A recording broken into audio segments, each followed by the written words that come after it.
Nepal India border సొనౌలి reach అయ్యాం 9:30కి. 8 o'clock ఇక్కడ customs close చేసేసారు. సో కస్టమ్స్ అంటే ఇక్కడ మన ఓన్ వెహికల్ తీసుకెళ్ళడానికి ఇక్కడ వాళ్ళకి డ్యూటీ పే చేయాలి, దాన్నే కస్టమ్స్. అది పర్ డే వచ్చేసి 380 రూపీస్ కట్టాలి. సో మాకు ఇప్పుడు మేము 9:30కి వచ్చినాం కాబట్టి మాకు అలో చేయలేదు.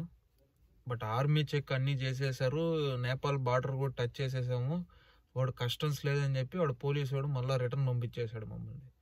మళ్ళీ అక్కడ ఇండియా ఆర్మీ వాళ్ళని అడిగితే వాళ్ళు వచ్చేసి మార్నింగ్ 6 o'clock ఓపెన్ చేస్తారు, వచ్చి తీసుకోండి అన్నారు. RT-PCR కూడా మ్యాండేటరీ, మార్నింగ్ 6 o'clock వెళ్ళి తీసుకుంటాము. సో రిటర్న్ వచ్చేటప్పుడు ఒక అతను ఇక్కడ లోకల్ అయితే తను హెల్ప్ చేస్తా అని చెప్పాడు, కస్టమ్స్ మాకు అది అప్రూవ్ వచ్చేదానికి. సో వెళ్ళేసి మార్నింగ్ 6 o'clock అక్కడ లైన్లో నిలబడుకునేసి తీసుకునేసి సో ఇంకా నేపాల్ చెక్ ఇన్ అయిపోవడమే.